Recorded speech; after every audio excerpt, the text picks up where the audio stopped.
We have a vote coming up here in Nevada in November to legalize marijuana. In this video, I want to tell you why legalizing marijuana will make you less free. To start,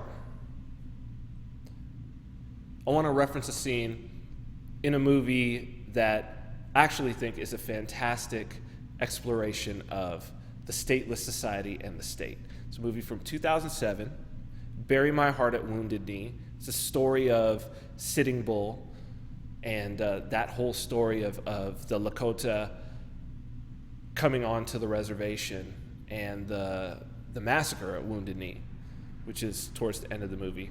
Stars Adam Beach. He's in like every movie about Native Americans. He's particularly good in this one. So the scene is this. It's about halfway through the movie. Half of Sitting Bull's people have agreed to go onto the reservation at Standing Rock. Sitting Bull has taken maybe another half to a third. He takes them up into what is now Canada. They try to survive there. They can't. They finally acquiesce and come down. And they go to Standing Rock. Sitting Bull basically surrenders. He turns himself in. He decides to go from living in a stateless society to living in a state-run reservation with a state-appointed white governor. When he arrives, one of his sons, who is one of his favored sons and a strong warrior of the tribe, has now donned the uniform of the reservation police. Looks a lot like a U.S. cavalry uniform at the time.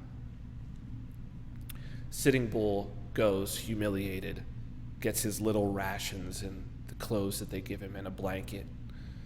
And he's going to go off onto his little assigned acreage. And as he walks out from being provisioned, his son on horseback with a gun yells at him and he says, "Look, Father, they allow us to hunt."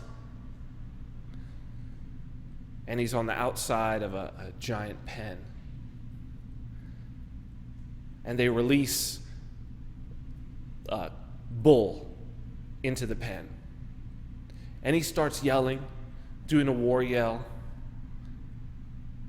runs his horse into the pen and shoots this cow, this cattle. I don't remember whether it was male or female. I'm assuming it was probably a bull. Shoots this bull. Still yelling, still yelling. So you picture the scene now. And Sitting Bull, it's this heart-wrenching scene. The actor that plays Sitting Bull he nails it. He nails that scene. That it's like, that's the moment when you know it's done. It's done. But it's also that acknowledgement where you really see the statist. You see the statist say, look, we've still got everything that we used to have. It's all good. It's all good. They allow us to hunt still. We can still hunt. But is that hunting? Obviously not. So what does that have to do with weed? Several states, I think California's voting in November too, if I'm not mistaken. Nevada's voting, quite a few states. Colorado, it's already legalized, right? I'm gonna put this in quotes. Legalized. First, let's examine that. Let's examine the idea of someone being able to make the growing and ingestion of a plant illegal. Illegal. I mean, this is something that is so old. Food, of course, we get food. But the idea of ingesting a plant that alters your mood, just for the sake of your mood being altered, not for the sake of food, the growing and ingestion of that. Let's talk about that. In almost every culture, their creation story Certainly in almost every Native American story, in almost every African cosmology, in almost every Asian indigenous, the Aborigines of Australia. One of the things that God gives the first man is the privilege and the tools to grow plants and eat them. As a matter of fact, 3rd chapter of Genesis, man. This ain't even 10 pages into the Bible.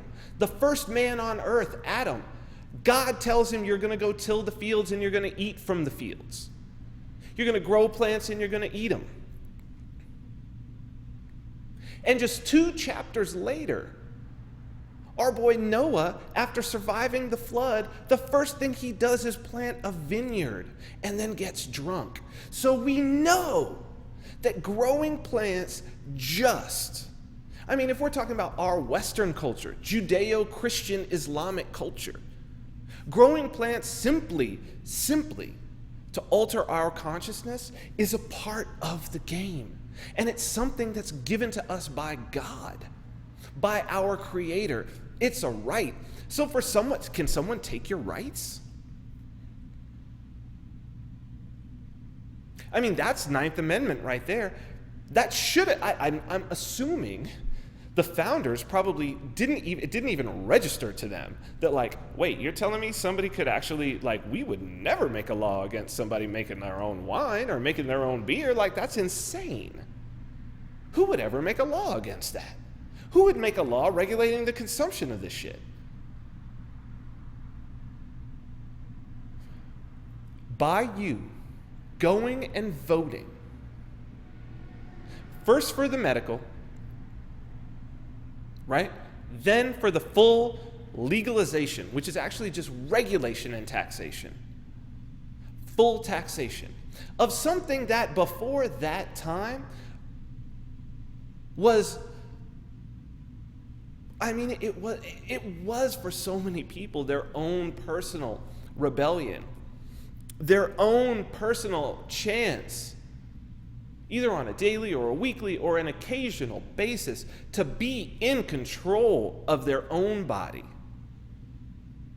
Right? How long has smoking weed been a fuck you to the man?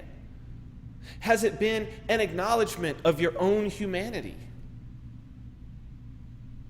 And now, in the states where it's legal, you're driving down the road, which, by the way, anybody who's drove high, and even the studies have been done, you're not a danger. It's not like driving drunk. You're not a danger.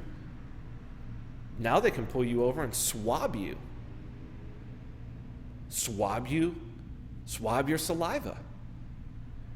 Find out just how much weed you've been smoking. But everybody's got a different tolerance. I've got buddies who could take a joint to the head that I could only smoke 1 hit and I'm gone. And they could just puff on it and be totally fine. But this is what's coming. And if you think that it means you're going to be able to smoke weed, let's talk about it. Let's take a look at history. First drunk driving laws.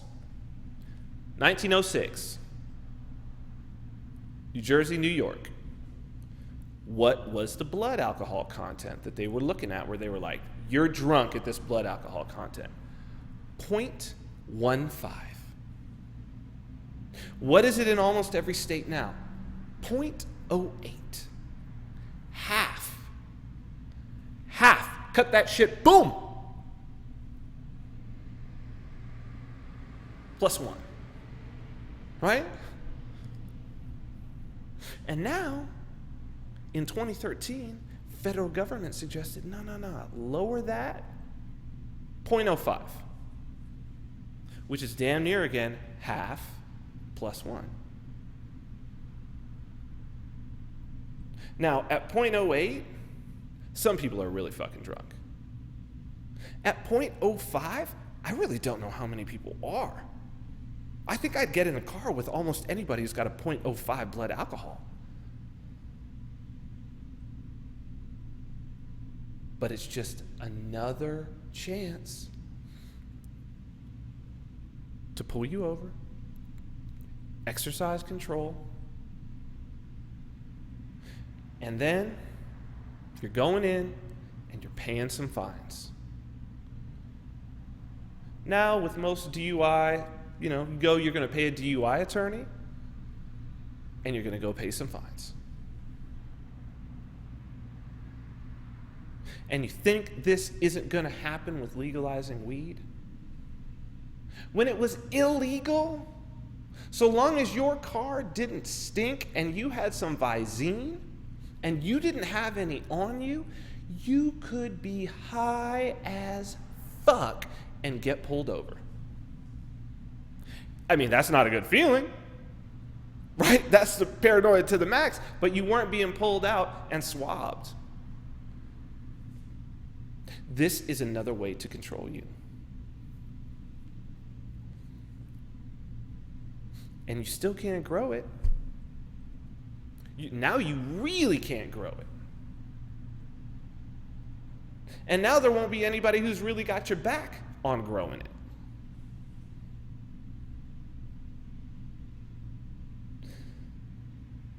Every act that you take where you give away your rights does not make you more free. You're not hunting anymore. You're not hunting. You're shooting a cow in a pen.